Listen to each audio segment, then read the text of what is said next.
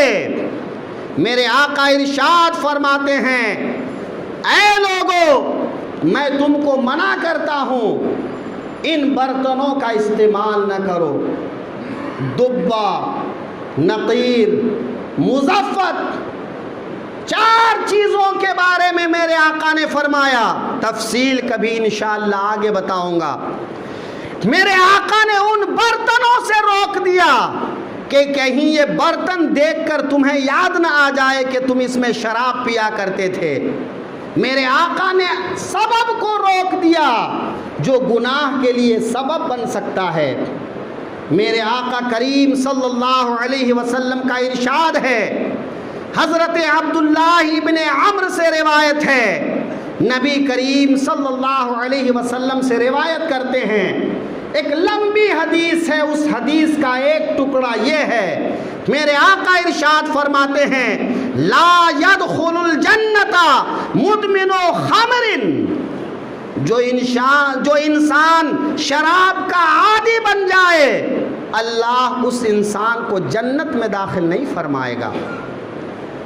جنت انسان کا مطلوب ہے، ایک مسلمان کی تمنا ہوتی ہے کہ وہ جہنم سے نجات پائے، جنت میں داخل ہو جائے، لیکن میرے آقا ارشاد فرماتے ہیں شرابیوں کی بدقسمتی یہ ہے کہ وہ جنت میں داخل نہیں ہوگا۔ اس کا مطلب یہ ہے کہ یا تو پہلے داخل نہیں ہوگا، یا اگر وہ شراب کو حلال جان کر پیتا ہے تو حرام کو حلال جاننا، اسلام سے پھر جانا ہے، پھر وہ کبھی داخل نہیں ہوگا۔ میرے آقا دوسری حدیث میں ارشاد فرماتے ہیں، حضرت ابو امامہ سے روایت ہے، میرے آقا فرماتے ہیں حلف ربی عز عز وجل بعزتی لا یشرب عبد من عبیدی جرعة من خمر الا سقیتہ من الصدید مثلہا. میرے آقا ارشاد فرماتے ہیں ایک گلاس یا ایک گھونٹ میرے بندوں میں سے کوئی بندہ شراب نہیں پیتا ہے، لیکن بروز محشر اسے جہنمیوں کا پیپ اتنا پلایا جائے گا. اب ذرا غور کیجئے، جہنمیوں کا پیپ یا جہنمیوں کا پسینہ یا جہنمیوں کے جسم سے نکلنے والی گندگی، ان تینوں چیز کا حدیث پاک میں ذکر ہے. میرے آقا ارشاد فرماتے ہیں جو دنیا میں شراب پیے گا آخرت میں اللہ اسے جہنمیوں کا پیپ پلائے گا. کون مسلمان اس چیز کو پسند کرتا ہے کہ جہنم میں جہنمیوں کا پیپ اسے پلایا جائے؟ کون انسان جنت سے دور رہنا چاہتا ہے؟ میرے آقا ارشاد فرماتے ہیں وَلَا يَتْرُكُهَا مِن مَخَافَتِي إِلَّا سَقَيْتُهُ مِنْ حَيَاضِ الْقُدْسِ. اگر کوئی انسان میرے ڈر سے اس شراب کو چھوڑ دیتا ہے تو میں حوض قدس سے، پاکیزہ حوض سے اسے شراب طہور پلاؤں گا. میرے آقا فرماتے ہیں حوض کوثر سے اس کو میں اپنے ہاتھوں سے پلاؤں گا جو میرے ڈر سے شراب کو چھوڑ دے گا. میرا رب فرماتا ہے اے لوگو شراب کو میرے ڈر سے چھوڑ دو تو تمہارا رب تمہیں عزت والے حوض سے شراب طہور پلائے گا. احادیث بہت ہیں، وقت ہو گیا ہے، انشاءاللہ کبھی کسی اور موقع پر عرض کروں گا. عرض یہ کرنا ہے کہ شراب چھوڑ دیجئے، نشے کی چیزوں کو چھوڑ دیجئے، اپنے آپ پر رحم کیجئے، اپنے ماں باپ پر رحم کیجئے، اپنی اولاد پر رحم کیجئے، اپنی بیویوں پر رحم کیجئے. اس شراب کی لعنت سے اپنے آپ کو، نشے کی لعنت سے اپنے آپ کو دور رکھیے. اللہ ہر آدمی کو اس لعنت سے بچنے کی توفیق عطا فرمائے، اور جو چھوڑنا چاہے اللہ چھوڑنے پر اس کی مدد فرمائے. آمنہ بانو بیمار